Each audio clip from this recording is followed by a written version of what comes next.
Hey, what's going on, everybody? I'm going to talk about my top 5 favorite handguns of all time. Currently, right now. Could change, who knows, but right now, my top 5 favorite handguns I'm going to get into. I have all but, I believe, 2 of them here with me that I can use to show you. Unfortunately, 2 of them I do not have, and I hopefully I'll have some B-roll I can throw in to kind of, give you something to keep your attention while you watch this video. Maybe I'll put some like wave runner or subway runner down there on the bottom or something to kind of keep your attention. I thought it'd be fun to kind of give my opinion and share what my top favorite handguns are. And I also really would like to see in the comments below what your top 5 favorite handguns are. They can be any. Mine happen to all be polymer based guns, but you could do 2011s, you could do CZ, Shadows, like whatever.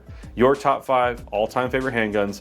I'm really curious to see kind of what the sentiment is in the gun culture on, the things that are most common. Like, is everyone still gonna say a Glock? I don't really think so anymore personally, but anyways, comment below, that'd be great. My first number 1 on my list of my top 5 favorite handguns of all time, surprisingly, is this right here. This is the Springfield Echelon Comp. This gun is manufactured by HS Product and then imported by Springfield. HS Product is a very reputable company. They've been making guns for a very long time. The Echelon was a gun that Springfield in general, I never really would have thought that I would make one of these my top 5, first top 5 favorite gun, or that I even would really like a Springfield. I was not a big fan of the XD series of pistols. They were totally fine and reliable, but I just didn't really jive with them. And I think that's kind of a common sentiment towards those pistols, is they were fine, but not for me kind of thing. Then Springfield came out with the Hellcat, which the Hellcat is kind of adjacent to this in a lot of ways, and kind of, looks a little bit reminiscent of the Hellcat. But the Hellcat was a little bit snappy compared to its other competitors, the 365, the Smith & Wesson Shield Plus, things like that. And then Springfield drops the freaking bomb that is the Echelon. The Echelon, in my opinion, is every good thing about every other gun. Sig P320, M&P 2.0, Glock, 45 or 7, whatever the heck they got now, 17 or whatever, Walther. I mean, everything. They are everything that's good about other guns put into one pistol, and it just makes like an absolute powerhouse of a handgun, truly. If you haven't shot one of these, go shoot one of these. I almost guarantee you, aside from just like you just don't like the way it feels in your hand or something like that, you will not be disappointed with this gun. A few of the reasons why I like this gun so much, I mean, it's literally almost everything, but the few things that stand out is, 1, the slide serrations. So these slide serrations almost look like reminiscent of the ones on a Walther. A PDP, they're extremely grippy, extremely tactile. You can grip onto them very easily. All your press checks and reloads and malfunctions, everything, very easy. They're not so sharp where they're going to damage your hands or anything, but these are incredibly aggressive and well-made, in my opinion, well-designed slide serrations. They also have these little cocking wings on the back right here. You might be able to see that there. I don't personally slingshot my gun, but if you're someone who has maybe some challenges with dexterity, you do have the ability to grab these cocking ears right here and pull back and get a good spot to, kind of get some leverage on that slide from the back end of it, which is cool. In my opinion, I think it's better for just like overall weight reduction, but the purpose of them is to use as cocking wings. That's pretty cool. They also do include some very nice Springfield specific iron sights, and they are actually metal. They're not some Glock bullshit. They're real metal sights. They are the U-notch style, and then you have a yellow, kind of like a yellowish green front sight. Some people, I personally don't mind the U-notch. Some people don't like the U-notch. They do have a 3-dot version you can buy from the factory or aftermarket and put them in there if you want them. So if you don't like the U-notch for some reason, you want a more traditional iron sight setup, they have that option, which is great. So even there, they're taking care of you. Of course, it's amazing that they do give you a chunk ported or compensated version from the factory with the integrated compensator in the slide and in the barrel right there. Of course, it's not the most effective compensator in the segment. Like, it's not a true thread-on compensators, and those tend to be a little bit more effective in relieving that gas pressure and pushing the muzzle down. However, I like this style of porting or comping because of the reliability. I mean, it's just a hole, so there's really not a whole lot of extra components or threading or anything that can really go wrong with this. All it does is just cause the gun to shoot flatter and easier, which is great. And this is a very effective one. I really, really, really like the way this gun shoots, and hopefully you'll see it in the B-roll. A great shooting gun. As you go back to the optic cut, Springfield Armory kind of came up with a really ingenious optic cut design where this pistol uses a universal cut that has these like small little metal dowels that you insert into holes inside of the top of the slide that will integrate with the lug holes inside of the optic. Any optic, like over 100 and something optics. So you can mount any common optic to this pistol directly to the slide without having to use any kind of adapter plates. No MOS garbage.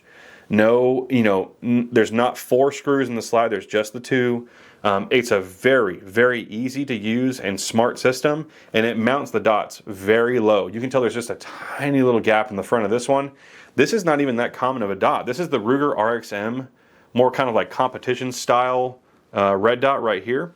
Not a very common dot, still works with this one. I believe it uses the RMR pattern, so I mean pretty simple. The only optics that you would need a plate for, which they also sell on their website too, again, taking care of you, is some sort of like cross bolt designed optic like a Holosun 509T, Aimpoint Acro, Steiner MPS, Lead and Steel PB3, optics like that. They don't use vertical screws, they use a horizontal cross bolt design. You'll have to get a plate for that. Aside from that, every optic will fit on this pistol, nearly every optic. As we go down, I really love the texture that they put on this pistol. It's everywhere it needs to be. There are a lot of companies that for some reason just don't texture up here. Don't know why, they just don't.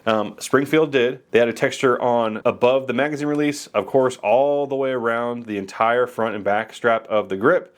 They give it to you here on this small gas pedal, which is actually very effective. It's also stippled on the takedown lever right here, which is another spot you can kind of run your thumb if you'd like.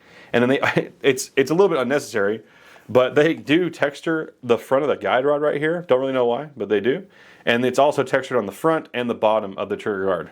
So there literally is texture everywhere that you could ever want it. You can get a extremely good grip on this pistol. Locks in very well. That gas pedal, you can kind of see pushing down on it. It really grips onto my thumb.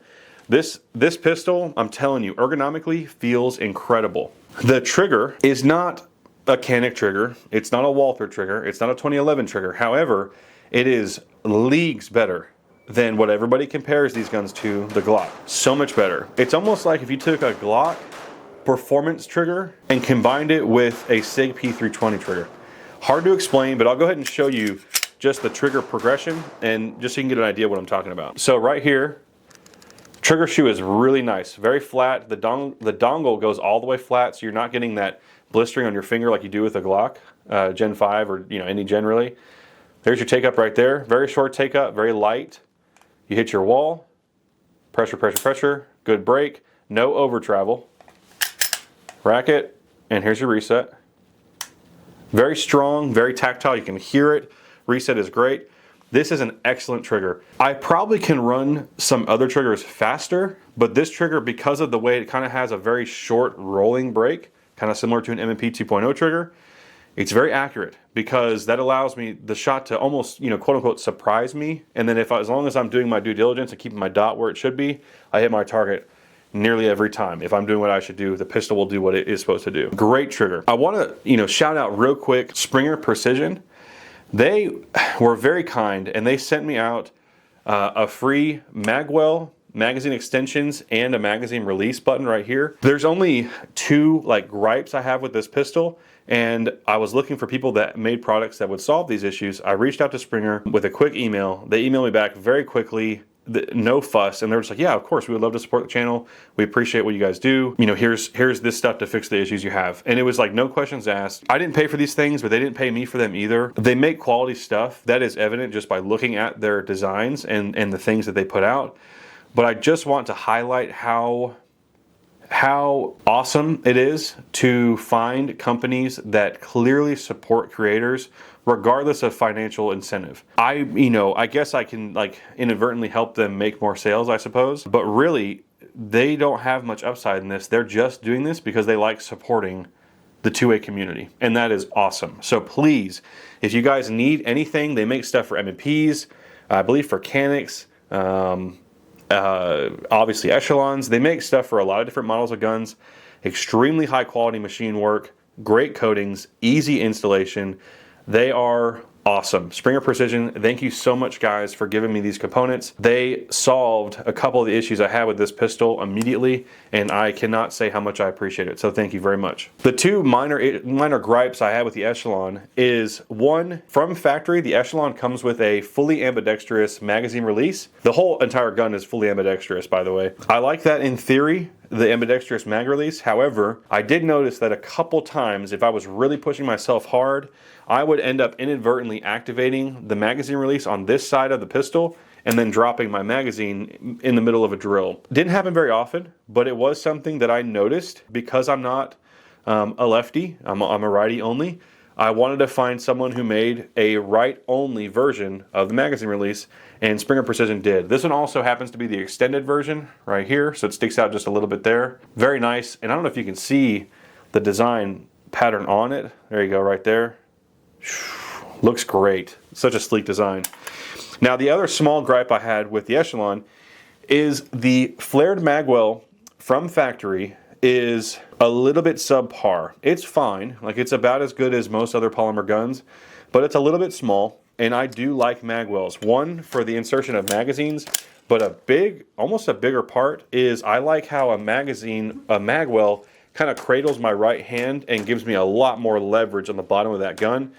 Aiding in recoil, just feels more comfortable, more confident grip on the pistol. So I'm pretty much a magwell guy on every one of my guns, I think, except for the ones that don't have one available. The Springer Precision magwell is awesome. It's kind of like a Glock style to where it screws in the back with one screw. I kind of like that. It looks very like military police kind of style.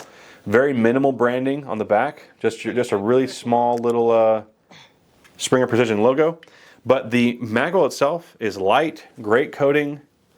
It's lasting very well even after hundreds of rounds and magazine exchanges. It's only scratching just a little bit, which is totally normal. It's a metal magazine against aluminum. You know, what do you think is going to happen? But it's perfect. It's funneled perfect. Everything is beveled very nicely. There's no strange catching points, no strange like divots for no reason that we'll get into in a second. Just great. Totally functional. And again, thank you, Springer, for sending this out. I greatly appreciate it. Oh, real quick, I will say, I can't believe I almost forgot this. One of the biggest reasons why the Springfield Echelon is such a huge hit and is such an underrated pistol, in my opinion, is this uses a modular chassis-based system like a 320. So it's called the COG, the Central Operating Group. Same idea. It's a modular chassis. That's what you do your 4473 for. That's what you file the background check on. Not the slide, not the frame, not anything else. So if you want to change your pistol up and adapt it to whatever mission you're on or whatever style of shooting you do, carrying it, whatever, you can just buy a new frame and buy a new slide and mix and match, do whatever you want. As long as you have that cog, you're good to go. The cog is also incredible. The way it's designed, it's a lot of stamped steel, it looks like. Very robust, very light, a lot lighter than the FCU in a SIG 320. Plus it doesn't shoot your dick off. Almost too easy. So it's awesome. It's very, you can just tell they really thought about this gun when they designed it, and I really appreciate that. This is a one pin gun. Even the cog is not even mounted with pins. It's ingenious the way that they did it. But this gun only has one little pin right there above the magazine release, and that is just to remove the magazine release. That's it. So very little to go wrong in this gun for sure. They do offer larger frame sizes. This is a medium. They offer a large and a small, and they also now offer them in FDE green and I think gray. I could be wrong about the gray. And they also offer it with a more aggressive grip texture from the factory. They're like $50, $60, something like that. You literally can't beat it, guys. I'm telling you, please, if you have a chance, go shoot an Echelon, whether it's a non-comped or comped version, even the compact 4.0. Give them a shot. You will not be disappointed. Incredible value. Yeah, I just can't say enough nice things about it. Extremely reliable. That Ain't Bad, a YouTuber you might have seen before, he's got 18,000 plus rounds in his Echelon, and he's only just now starting to experience like very minor malfunctions, like just because the gun is filthy dirty. I bet, honestly, either you threw some oil on it or you just like toss it in some water and just kind of went like that a couple times, it would probably be fine. So my number one best pistol right now is the Springfield Echelon. So for number two, my number two favorite pistol of all time right now is the M&P 2.0 series of pistols. This one in particular is a metal frame edition. However, This goes for the polymer. This goes for the competitor. Just M&P 2.0 family in general. I think they are, for some reason, underrated compared to something like a Glock, when they have proven time and time and time again that they are just as, if not more reliable and durable than Glock pistols. For less money, oftentimes, and almost 99.9% of the time, better features. The M&P pistol is so well equipped, just like the Echelon. Honestly, they're very similar in a lot of ways, but yet they have the track record that you can count on this gun every time to go off, every single time. Obviously, caveat, as long as you haven't messed with it and dicked with it on aftermarket parts, you never know. But as far as a factory gun, this gun is a better Glock.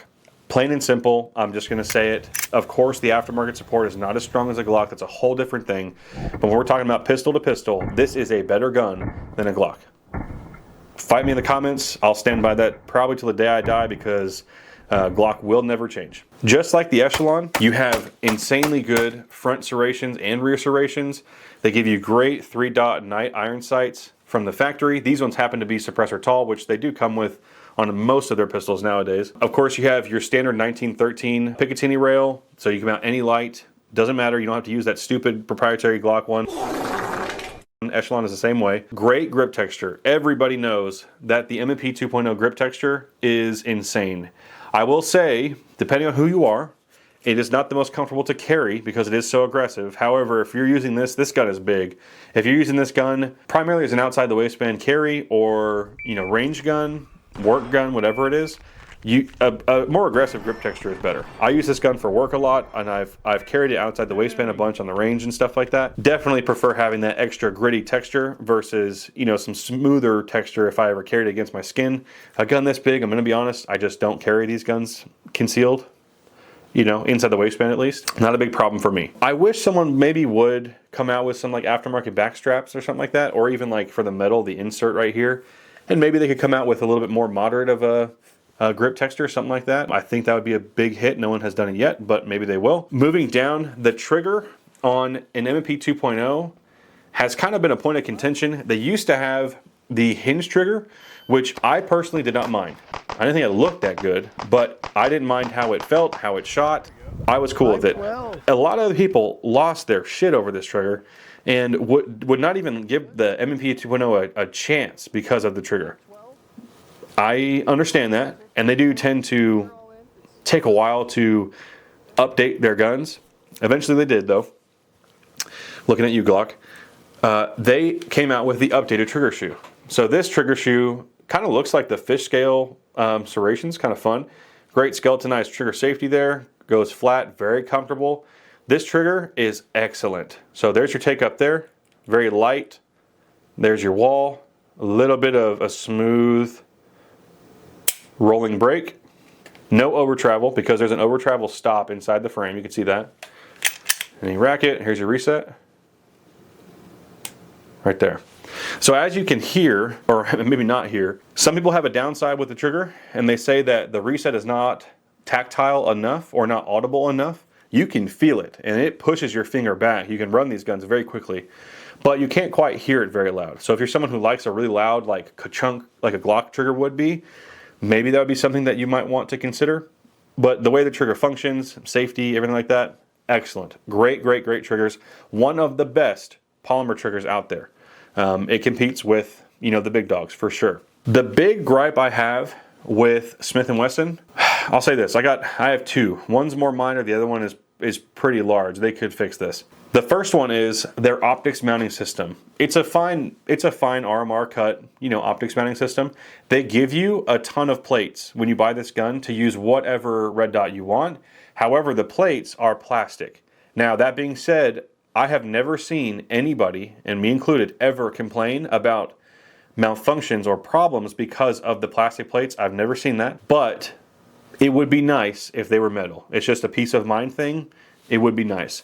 I happen to have a Kinetic Development Group dog tag plate on here with the Vortex Defender XL. Very, very high-tech, like well-designed optics plates that have a shield in there for gases and for like if you're racking the gun off stuff. Very cool. The other gripe I have, and this one is pretty significant, it's maybe a personal thing, the magwell on the M&P 2.0 is one of the smallest and most unnecessarily small mag wells out there. I don't know why they did this. It almost feels like they modeled this after a single stack 1911, where it's like a tiny little hole and you have to perfectly get the magazine in there, otherwise it will not go in. You end up biffing your reload. I don't get it. I went out and I actually had Smith & Wesson send me the mag well from a competitor that fits on the metal frames, and even this mag well is kind of poorly designed. It's not like the Springer Precision mag well where it's a clear ramp. You know, like if this is the magazine hole, you want the ramps of the mag well to go and funnel right into it. This one is like, it's like a rounded bucket, like a clam. It goes like this into the magazine well. So this and then up. So when you go to insert a magazine, yes, it does help. It helps more than anything, you know, than nothing. But it's still, look at that. I have to go up. What is that? Like, seriously, what is that? Why would you create a mag well that has a rounded edge like that basically just creates a larger flat funnel to get hung up on? Extremely frustrating. And also, you might not be able to see it, hopefully you can, there are two little divots in the corners, flat circles in the corners. Why are those there? When I go to insert that magazine, immediately on the edge of the magazine, it gets stuck right there every time. That's just not good. I love this gun, but I cannot excuse just poor design for no reason. This does not need to be here. Also, because of the way that they designed the attachment using this little, kind of like a plug, I guess you'd call it. I'll take it off here. It is easy to take off, which is nice, but I'll explain why I don't like it in a second. That's it. That's all you got, man. That is a tiny, tiny, tiny, thin-walled metal magazine well that just barely you have enough room to put that magazine in. Not great. And also, because again, the way they design these pistols and how you use this little plug here to slide up in there and lock the magazine, the mag well into the back strap, there is a lot of plastic material inside of the magazine well. I don't know if it's going to show this or not. Shout out to Kinetic Development Group for their QD Surefire mounts. Inside of here, there you go. Do you see all that plastic right there at the beginning and how chewed up it is? This light might be a little too bright. That is because this post, this little stick, needs to go in here and integrate with that plastic material, and you twist it and it locks in. The thing is, that's soft plastic, and these are metal magazines going into this pistol, and it just causes problems. It causes problems and hangups, and it's that way on the polymer ones, and it's that way on the metal. It doesn't matter. So again, kind of a small issue. I might be overreacting. I just think it's ridiculous that it's been this way for so long, and Smith & Wesson has released, like, I don't know, freaking 10 different versions of the M&P 2.0. They have the competitor, they have the spec series like I have, they have the carry comp, they've got the standard polymer, compact, full size, performance center. The new one, the steel frame. They've had so many opportunities to change this, but they don't. And the thing is, instead of releasing the same gun with a couple different features and adding another name on the end of an already long Smith & Wesson M&P 2.0 metal carry comp competitor, what are we doing? Marketing guys, what are we doing? Call it the M&P 3.0 comp or something. And all of a sudden, you have big buzz in the industry. You have TFB TV making a video on it. You have Hot making a video on it. You have all these people making videos, building hype. It's a new brand building off the reputation of an old one. Make a couple of very simple changes to an already well-proven platform, and you guys would be hyper successful, and people would stop overlooking you and going to something like a Glock, 320, Walther, Echelon, whatever. Please, please, please, please. I am a huge fan of the M&P guns. Anytime anyone shoots one, the first thing they do is go, oh, like, oh, wow, that's pretty nice, because they're sprung well, they're killer reliable, they're amazing guns, well balanced, everything. Please, whoever is at Smith & Wesson, if you're listening, just consider what I'm saying, because 99.9% of Smith & Wesson shooters, including Hunter Constantine. I guarantee Hunter Constantine is sponsored by these guys. He shoots MPs all the time in competition, high-level shooter. He probably would agree. I'd put money on that. He seems like a pretty common-sense kind of guy. Anyway, I felt like I dogged on it a lot. I have gripes, but overall, this is one of my favorite pistols of all time. That's why it took number 2. I'm happy to say the Smith & Wesson M&P takes the number 2 spot in my favorite pistol list of all time. So, although I used to have this pistol and many of them in the variants, I don't have it right now to show you guys. I apologize. I'll throw up a picture. My number 3 favorite handgun of all time is the Sig P365, not the 320. I have never been a big fan of the 320. And as time goes on, I've become less of a fan of a 320. However, the 365 series, I think, was revolutionary in the concealed carry market, and I don't think anybody can deny that. Until the 365, you had like the Glock 43X and a couple other guns that sort of fit into that realm. Then Sig dropped a bomb and came out with a 365. They started the whole modularity wave, I think, aside from Zev. I believe Zev maybe had a modular system before they did. Technically, Sig came out with the 365, started the modularity craze, the revolution, right? Because I think everything should be modular. I think the chassis system is the way to go, and it will be the way pistols go in the future. It's bound to happen. The hyper high capacity micro 9s, Sig started that. Just they really killed it. I do have gripes with Sig as a company. Not the biggest fan of them in general. However, I am continuously impressed with their innovation and their engineering. Got to give them credit where it's due. The 365 is a very lightweight, reliable, accurate, carryable, high capacity, relatively affordable pistol that shook up the market like crazy and really pushed every other manufacturer to push themselves in innovation as well. So my particular pistol that I've had in the past is I've owned a 365, a 365X, XL, and X Macro. I have not tried the Fuse, TAC Ops, or the Spectre Comp, or the Rose, I guess, or the 380 version. There's a lot of versions of them, but they all shoot relatively similarly. And of course, because it's modular, you could try all these things out just by buying a slide, which is pretty cool. I love that pistol. Shot really well. I had thousands of rounds on mine. It was very reliable, very carryable. However, not quite as carryable as the gun I carry now, which is right here. This is the Shadow System CR920 XP. It was the best at the time, and I think because it was so impactful and so transformative for the industry, that's why it earns the number 3, even though I don't actually even own the gun anymore. My X Macro, if I had to give a couple of critiques of the 365, you do have to recognize that when they first came out, they did have a couple of reliability issues. They had some striker braking and striker drag, things like that. A couple of very, relatively minor problems that they fixed very quickly. Maybe they could have fixed them before they launched it onto the customer. They didn't. It is what it is. However, after that, the pistols were dead nuts reliable, almost 100% of the time. However, my X Macro, I did experience some pretty significant rusting issues. So that was something that people started to notice, is that if you carry these guns truly every single day, sweat on them, maybe you're in a salty environment on the coast, whatever it is, your iron sights, your slide, and your magazine would rust pretty badly. Some people had it really bad. Mine was not horrible, but it was very noticeable. And although it did not necessarily affect the function of the firearm, it just didn't feel good when you spend $800 that something like this would happen with the finishing process. So a little bit of a downside there. However, again, the innovation and the capability of a gun that small and how it changed everybody. It changed the whole market. I think earns the Sig 365 in any of its variants. I think it earns the number 3 spot on my top 5 list. Number 4 is unfortunately another gun I don't have, and I've only shot it a couple of times, so I don't have a whole lot of experience with it. However, in this case, I'm going to be leaning on the reputation of some other YouTubers that have done reviews on it. Number 4 is the Rugar RXM. So Rugar, if I'm honest, has kind of been an underwhelming company for a while.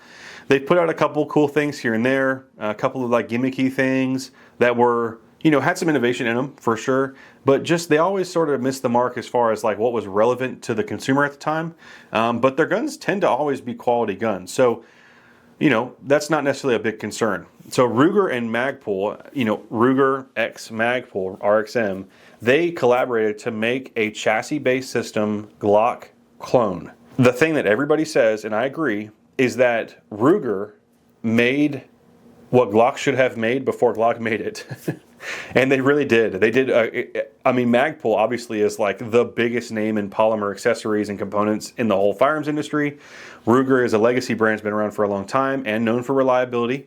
So you put those two together, and then you use a platform like a Glock that inherently is a reliable system and simple and easy to work on, all these things, and you just modify it and you actually innovate to perfection, right? Whatever Glock says, and you make the RXM, modularly based pistol, chassis system, different grip modules, slide lengths, barrels, all this different stuff.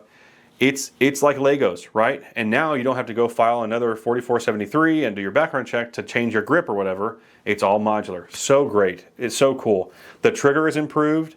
The frame texture is improved. The ergonomics are improved over a factory Glock. Ruger just came out with a full-sized and I believe like micro-compact version of the frame. So the RXM came out with like a 19 size frame, which I personally was not a huge fan of because my hands are large and I tend to, you know, my pinky tends to ride on top of that magwell that's built into the grip. So not super comfortable, but it was quality, just didn't fit my hand personally. But a lot of Glocks don't fit my hand either, so it's kind of fine. However, because it's modular, we knew that they were going to come out with accessories, and of course, they launched the full size, so a Glock 17 size grip, and I believe they launched a smaller one.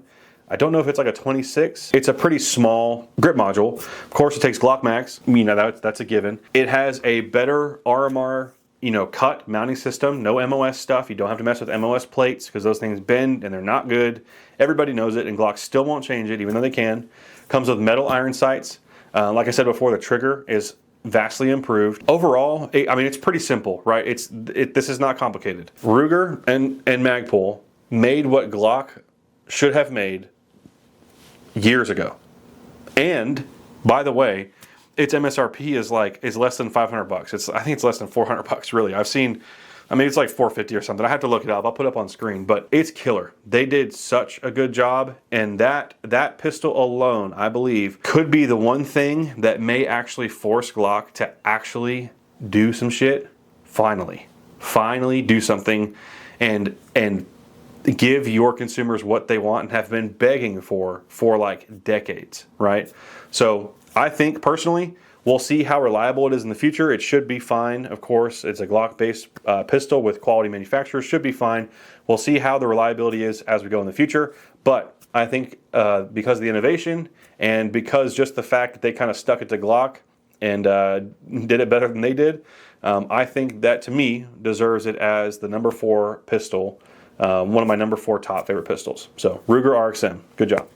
All right, so this might be a little bit surprising and unexpected. I did not think I was going to love this pistol as much as I did also, but since then I have bought one. I plan on buying at least one more, and there's one really exciting accessory that just came out for this pistol that I've already gotten, you know, messages from multiple people saying that this will make me buy this gun. So my number 5 most favorite pistol ever is the itty bitty little rattlesnake, the Smith & Wesson Bodyguard 2.0. This is the best 380 pocket pistol ever.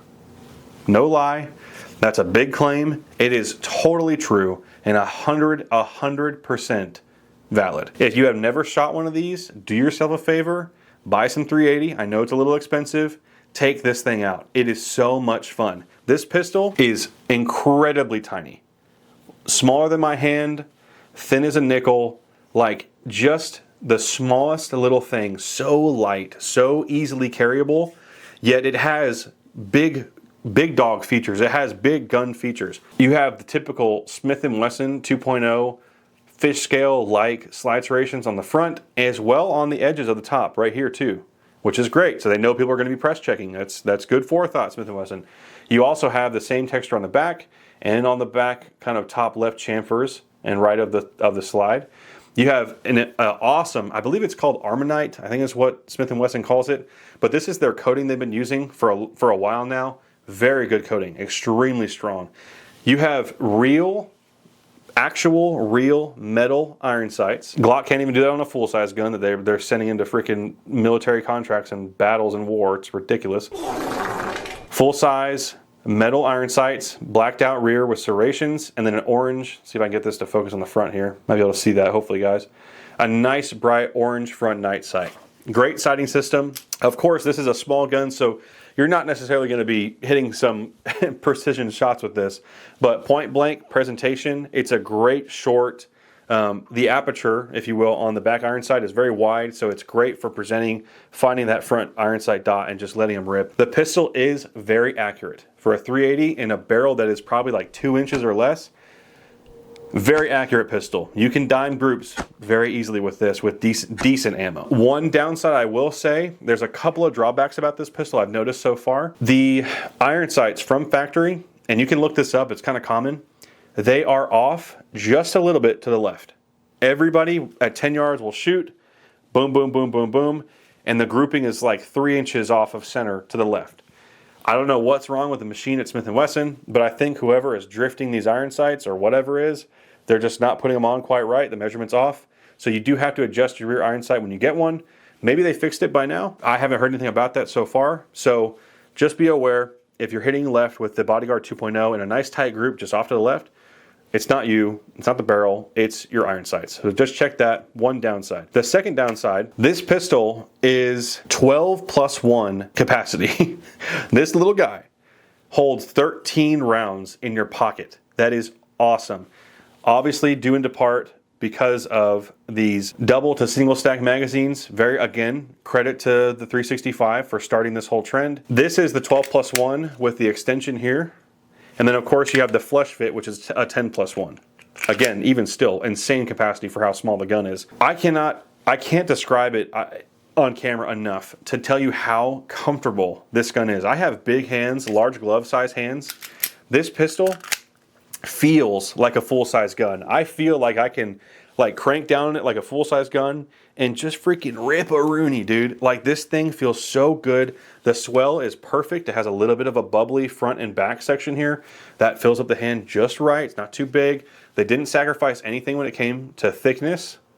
The texture on the front and back is slightly aggressive, just barely, but the one on the side is smooth because they know it's going to be against your skin. Again, forethought. We love that, Smith & Wesson. Thank you very much. You even have a small textured section on the front, like a memory pad, where you can help remember where to put your thumb. I've seen some people say they would be concerned about drifting their thumb too far forward. I don't know about that. I think that might be kind of an unwarranted concern. That should be a concern with any gun.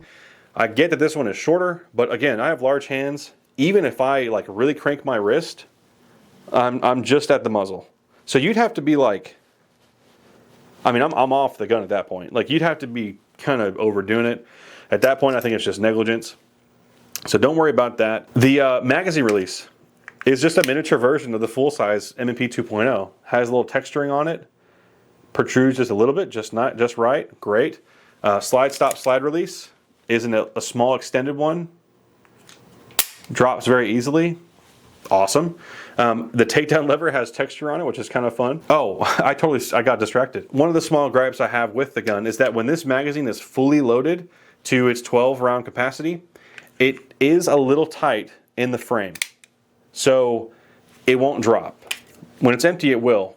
But if it's full, it won't drop. That could be, it's not necessarily a great thing. However, if you're dropping the magazine, it's likely because you shot all the bullets. So it's not really a functional problem, I guess you could say, or a practical problem, but it is just something where you're like, oh, okay, the magazine is stretching because of how many rounds are in there, and it's contacting inside of the pistol and causing some friction, and it won't drop. So just kind of something I guess to be aware of. But those are the two negatives. That's it, guys. A little bit of a sticky magazine and the iron sights. That's it.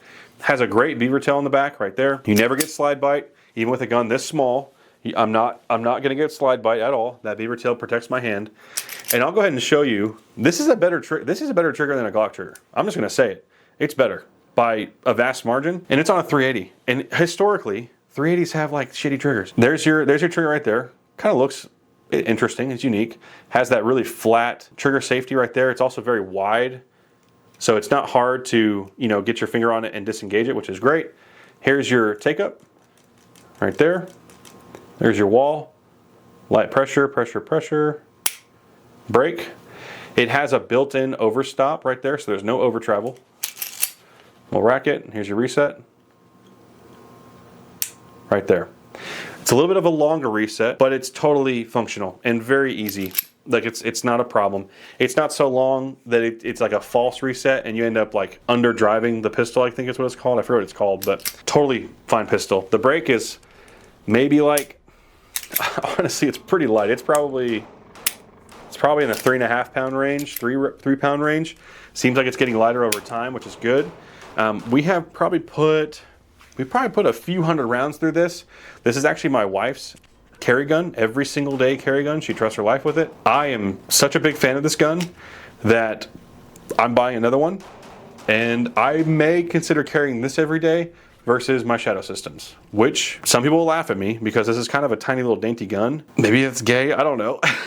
But Monsoon Tactical, if any of you know who Monsoon Tactical is, they do a lot of custom work for Glocks and other pistols and 2011s, and they're a custom shop. I never thought that anybody would be able to get a red dot on here just because of how skinny it is and how little material there is. Monsoon Tactical, by the grace of God, came up with a adapter plate system that allows you to mount a micro red dot onto this pistol, and it functions flawlessly. That right there convinced me to buy another one like that. I'm gonna send both of our guns off to get cut. I'm gonna get my wife a dot. I'm gonna get me a dot.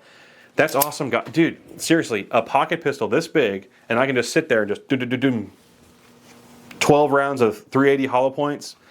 They're not as strong as 9mm for sure, but that'll still sting. And something is better than nothing. Any gun that you will carry every single day, regardless of the caliber, if you're going to carry it, if you're able to carry it every single day and it's comfortable enough to adapt to your lifestyle to carry every single day, that's what matters. Okay, sometimes the kinetic energy and the velocity and all these different things, those things are great, but I'm not carrying a 5-inch 2011 because it gives me more velocity and capacity, because it's not comfortable, you know. And the fact is, we're humans. We want to be comfortable. We don't want to, you know, have something dig into our side all day long. So a lot of times people buy these guns, you know, M&P 2.0, X300, Surefire on the front, massive enclosed red dot. They get a appendix holster and they carry it. It looks sick. It looks great for Instagram. It really does. It truly does. It is faster. It is tactically more advantageous. It's more capacity, all these things. I tried that, and I just ended up not carrying that gun because it was not comfortable. Is it a me thing? For sure. But at the end of the day, if this gun, I carry this every single day, 24/7, regardless of where I am, no matter what, the weather, temperature, humidity, nothing. That's what's important. And this gun is the most capable pocket carry micro 380 out there to date, period, point blank, that's it. That's why this pistol is totally worthy of the award for my number 5 most favorite pistol of all time, the Bodyguard 2.0. All right, guys, so that's my top 5 list of my most favorite pistols of all time. I wanted to throw in some honorable mentions. There are certain pistols that were very, very, very close to being on the list, but they just barely missed it. However, they're still amazing guns, and I wanted to mention them, you know, just briefly. So the first one is the CZ P10 series of pistols, the P10F, P10S, P10C, all the CZ P10 series pistols.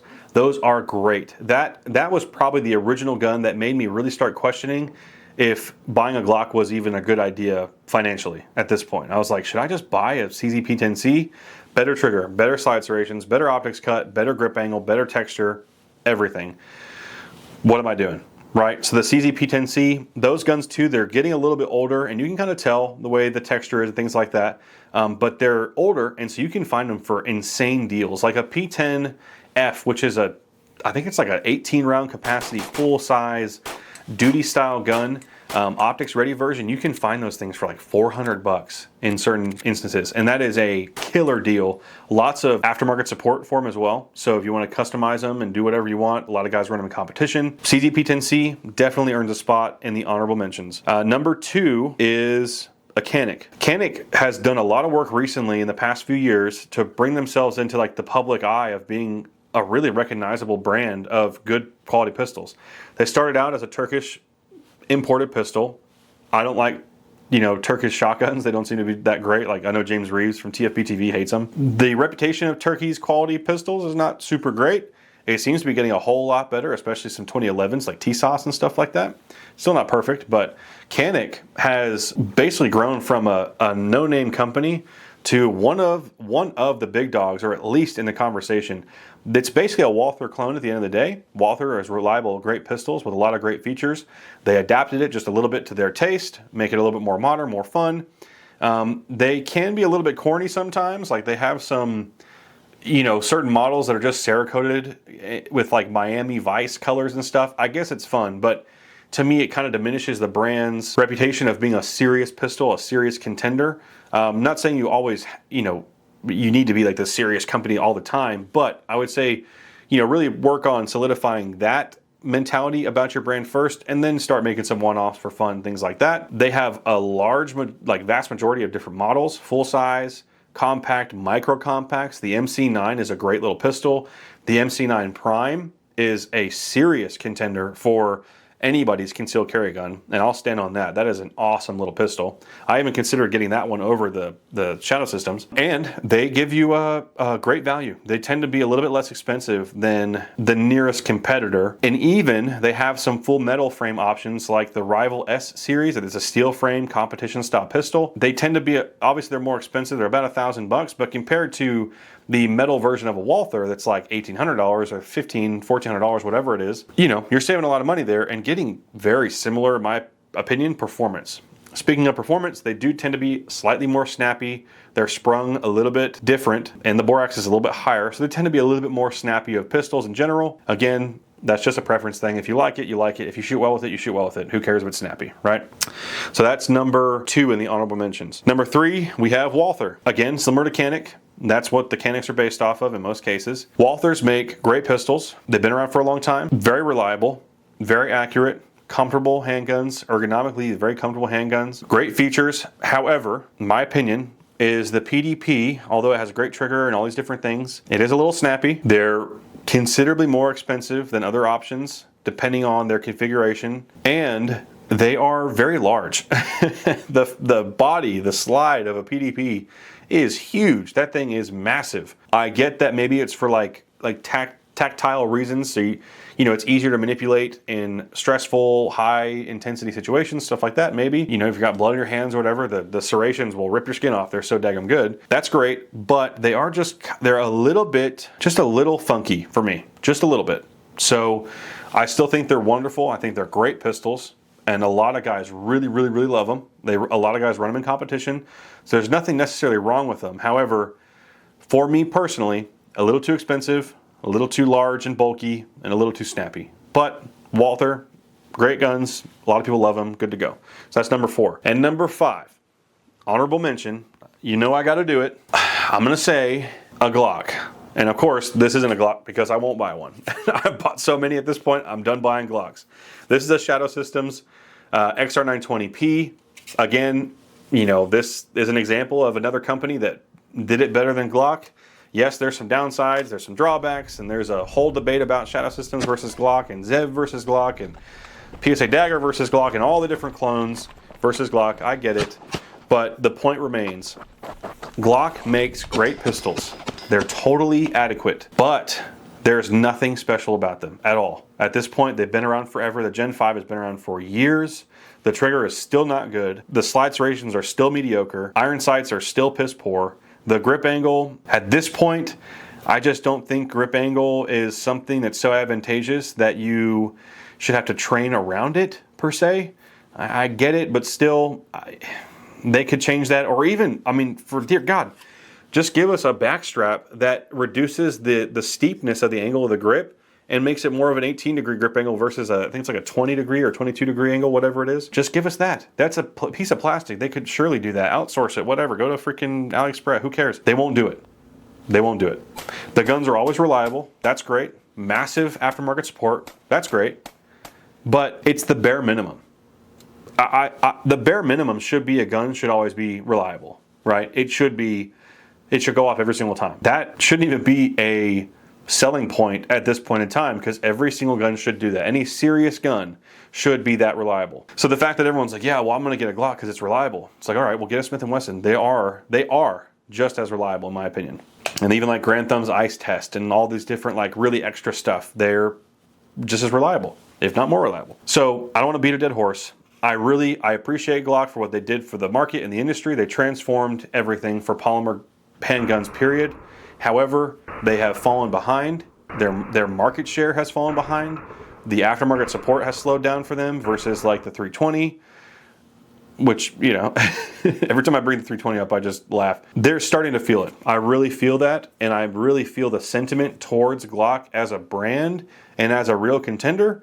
I feel it starting to shift. Not saying that they're out already or whatever, but I do feel it starting to shift. As someone who has been advocating for this for a very long time, I'm happy about that.